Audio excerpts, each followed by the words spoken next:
Witam serdecznie. Jak macie ochotę na eksperyment, to zapraszam. Na czym będzie polegał eksperyment? Może przedobrze, a może wyjdzie coś naprawdę ciekawego. Od czego się zaczęło? Mam kilka ulubionych wędlin. Jest tego całkiem sporo, ale są takie punkty, do których bardzo chętnie i często powracam. Jest to na przykład szynka westfalska. Tu jest link do filmu. Jest to szynka wykonana na bazie marynaty piwnej. Genialna w smaku. Naprawdę fajna.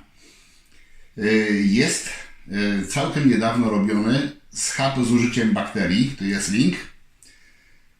Oparty tylko na solance i na bakteriach i naprawdę bardzo smaczny. Bakterie nadają ten niesamowity smak, a że je się dostarcza w dużych ilościach, więc przyspieszają reakcję i robią ją głębszą, pełniejszą.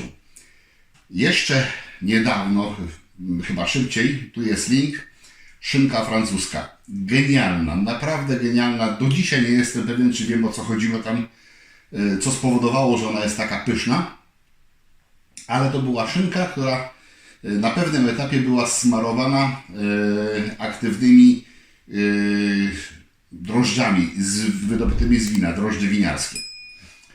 Pomyślałem sobie, że gdyby w jakiś sposób te trzy przepisy połączyć, albo wyjdzie coś bardzo dobrego, albo kicha. Zobaczymy. W każdym bądź razie, jaki mam na to pomysł? Bazą będzie schab. Tu jest z tego schabu prawie 4 kg, ale jak go oczyszczę, poodcinam przyległości i pousuwam to, co trzeba, zostanie około 3 kg. 2 litry płynu, przy czym 1,5 litra to jest piwo i pół litra jest woda przygotowana, ostudzona. Dlaczego tak to podzieliłem? Chcę, żeby to przybywało w marynacie piwnej. Nie jestem przekonany, czy dobrym pomysłem byłoby także wstrzykiwanie piwa do środka do mięsa. Kiedyś to pewnie zaeksperymentuję, ale na mniejszej ilości, na mniejszym kawałku. Teraz będzie tak, że z zewnątrz będzie otoczone to marynatą praktycznie piwną, a do środka solankę na strzyk zrobię jednak z wody zwykłej. Oczywiście w tym wszystkim będą także bakterie, bo mam przygotowane wzorem schabu dojrzewającego na bakteriach tylko sól, cukier i bakterie do mięs dojrzewających.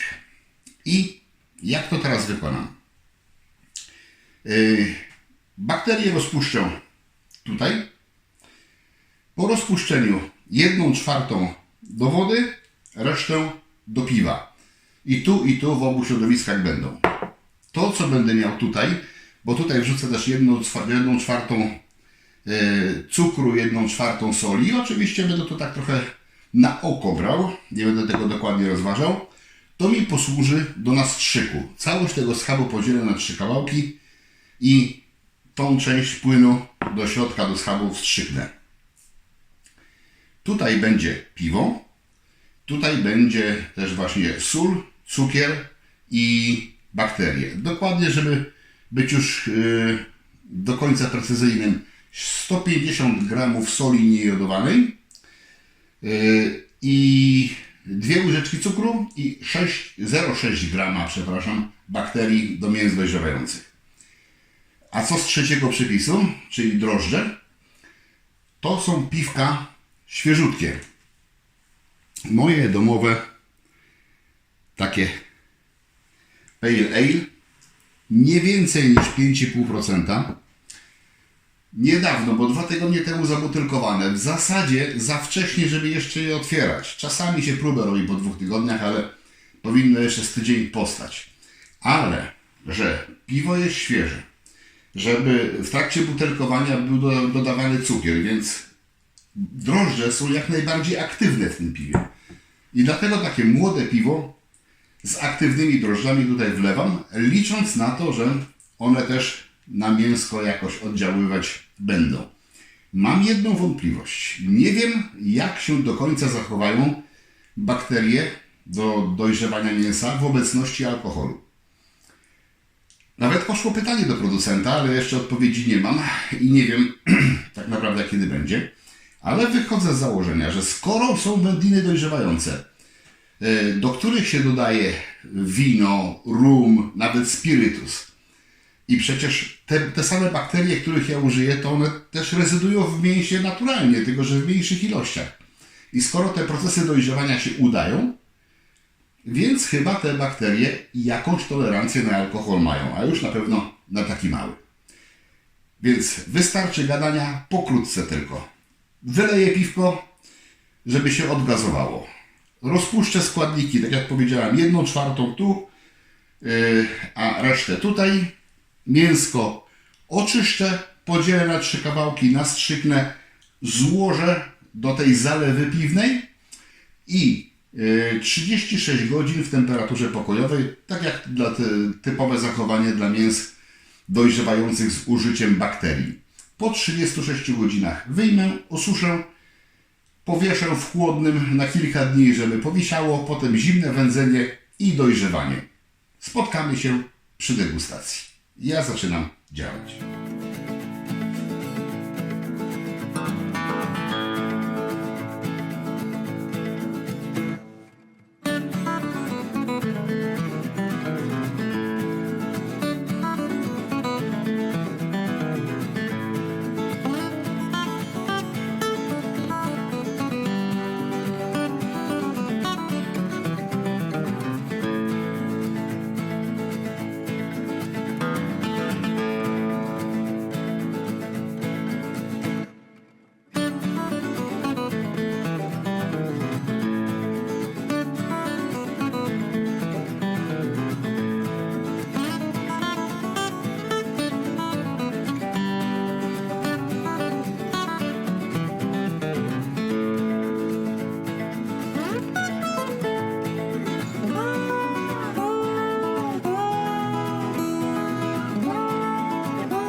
Świeżutko pachną mięskiem, piwem bardzo wyraźnie.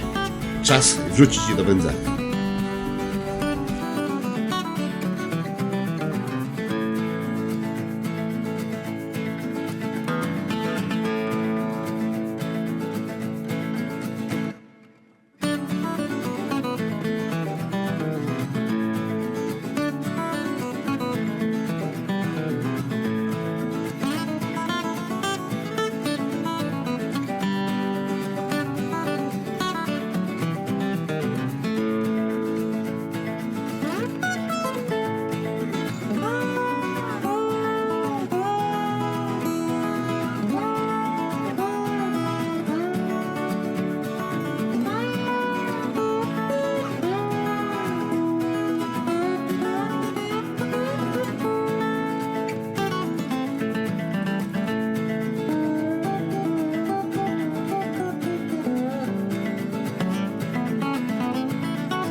Tym razem pięknie już wędzonką pachną.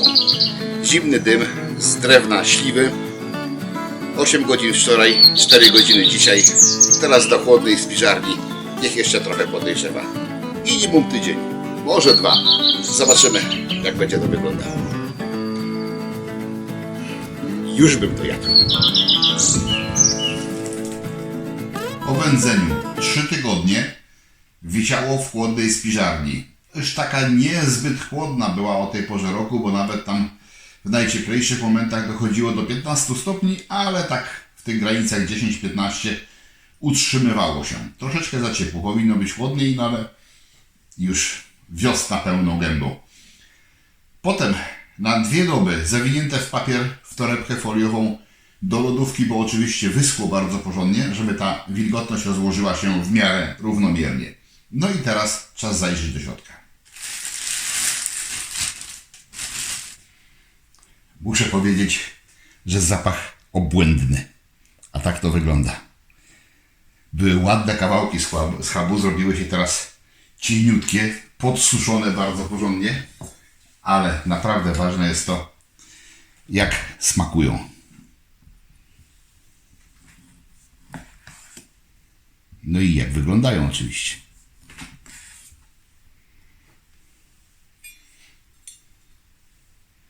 Tak w środeczku.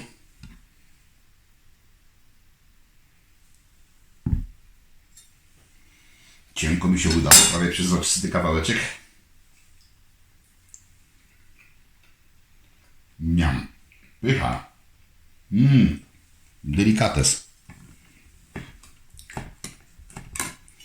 Świetnie się kroi. To zapakowanie w papier pozwoliło naprawdę wilgotności rozejść się dobrze, bo z zewnątrz była porządnie podsuszona ta wędlinka. Fajnie. Bardzo smacznie.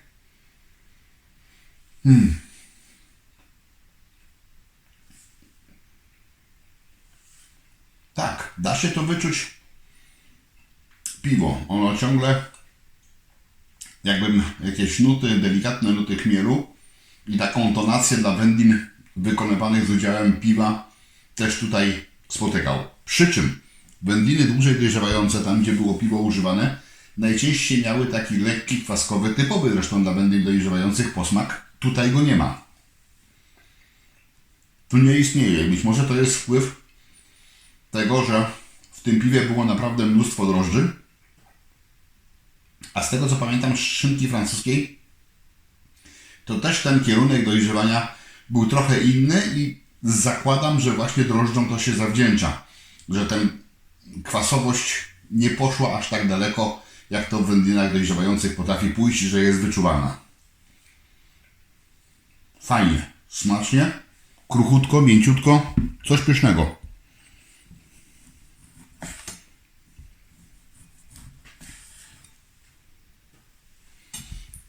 No, nie będę się więcej obżerał, bo to już... Znaczy będę, ale już poza kamerą oczywiście. Pyszna, fajna, smaczna i całkiem prosta do zrobienia rzecz. No już może troszeczkę nie sezon na to, ale wiosna, lato, jesień i można zaczynać dalej. Chyba że ktoś ma takie warunki jak ja, jakąś chłodnię, jakąś dojrzewalnię, czy lodówkę chłodnię do napojów, która umożliwia dojrzewanie nawet w środku lata przy masie owadów naokoło i przy dużo wyższych temperaturach. Duża chłodnia do napojów na to pozwala. Pyszne, fajne, bardzo aromatyczne, mięciutkie, kruchutkie. Warta, naprawdę warta. Nie jestem aż tak zaskoczony jak przy szynce francuskiej, która była genialna. Tutaj, jak widać, połączenie wszystkiego co najlepsze nie daje jeszcze lepszego efektu, ale jest naprawdę bardzo, bardzo dobra i bardzo smaczna.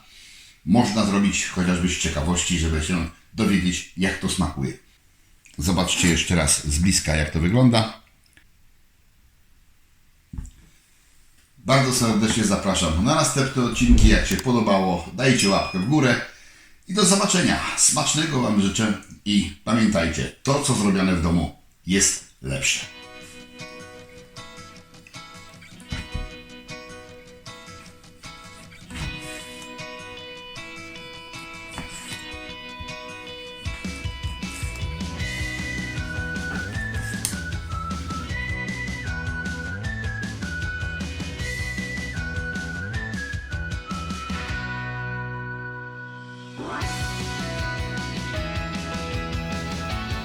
Zapraszam, wpadnijcie na zakupy do mojego sklepu. Znajdziecie tutaj takie rzeczy jak wędzarnie i generatory dymu, szynkowary, sprzęt dla winiarzy, sprzęt i surowce dla piwowarów, inne akcesoria do wyrobów domowych oraz unikatowe tematyczne koszulki i literatura dla pasjonatów. Zapraszam!